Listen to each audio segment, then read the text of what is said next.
Assalamualaikum warahmatullahi wabarakatuh. Selamat sore.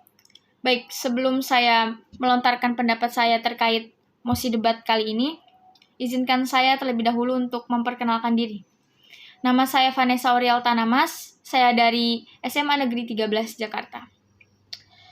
Baik, mosi debat kali ini yaitu tentang pejabat pemerintah dilarang menggunakan pemengaruh media sosial atau influencer dalam mensosialisasikan kebijakannya. Baik, terkait pernyataan dalam mosi ini, saya secara gamblang, secara jelas atau secara terang-terangan mengatakan bahwa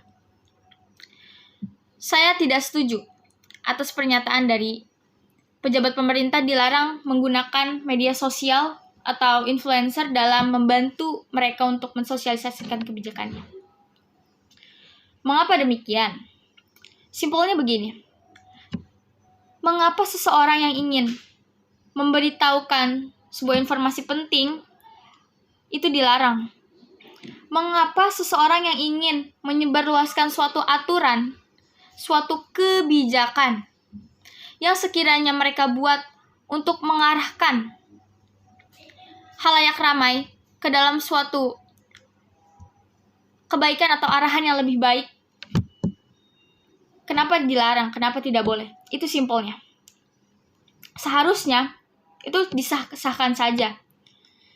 Selagi kebijakan atau aturan yang dibuat oleh orang itu mengandung maksud yang baik, mengarahkan orang lain yang diberitahu atau diedukasi tentang kebijakan tersebut ke arah yang lebih baik.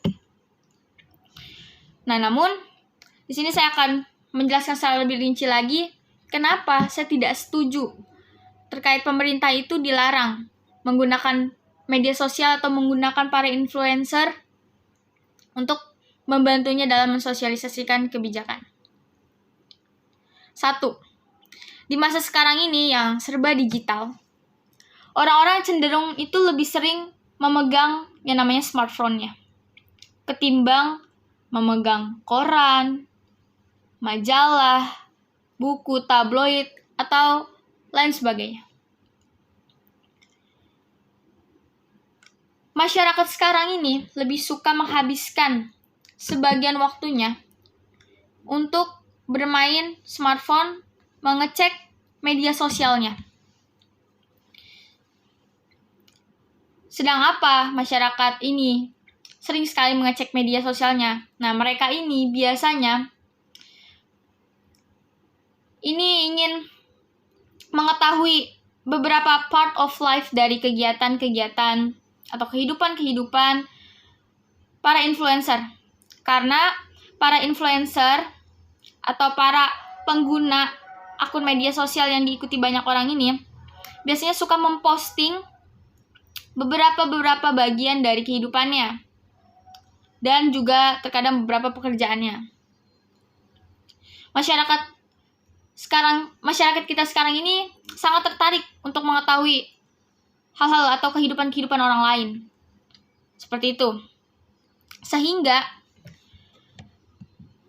dengan adanya para influencer yang disuruh atau dimohon bantuannya oleh para pejabat untuk mensosialisasikan kebijakannya, itu sekiranya memang membantu.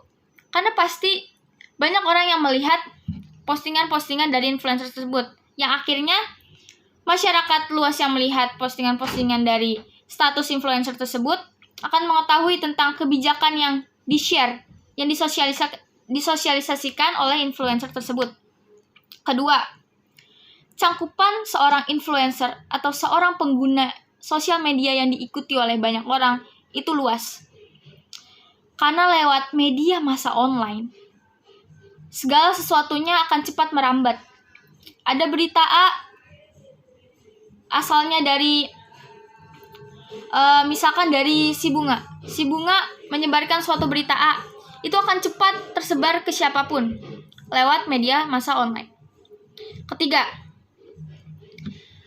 saat ini banyak masyarakat kita itu yang percaya tentang apa yang dikatakan, dilakukan oleh para influencer.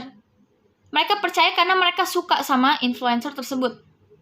Sehingga apa yang disosialisasikan, apa yang dikatakan oleh influencer tersebut akan tersampaikan dan bahkan terikuti. Sehingga kebijakan pejabat pemerintah tadi tidak hanya disosialisasikan, tidak hanya terbantu untuk disosialisasikan, melainkan terbantu untuk terrealisasikan. Ketiga, untuk masa ini, memang inilah metode tercepat yang bisa kita lakukan. Seperti yang tadi kita bilang, selain dari cepat merambatnya suatu berita melewat media massa online ini, dengan adanya metode ini kita juga nggak perlu waktu yang lama.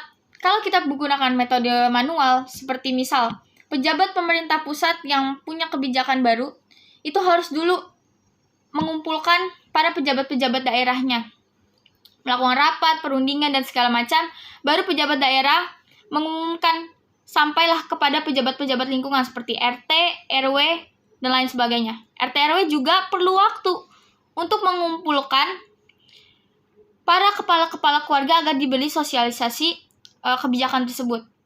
Itu akan memakan waktu yang cukup lama. Dan yang terakhir, memang pada dasarnya influencer-influencer itu memang harusnya memberikan suatu informasi yang penting, seperti halnya kebijakan yang dibuat oleh para pemerintah. Karena para influencer ini banyak diidolakan, diikuti banyak orang, sehingga kebijakan sosialisasi ini dapat dengan mudah tersampaikan kepada masyarakat-masyarakat yang mengikuti influencer tersebut. Seperti apa juga yang saya bilang tadi, karena mereka mengikuti influencer tersebut, berarti mereka menyukai. Sehingga tidak hanya tersosialisasikan kebijakan tersebut, melainkan membantu para pejabat-pejabat pemerintahan ini juga dalam merealisasikan kebijakannya. Itu help a lot sekali. Oke, sekian pandangan saya menurut mosi debat kali ini. Kurang lebihnya mohon maaf. Wassalamualaikum warahmatullahi wabarakatuh.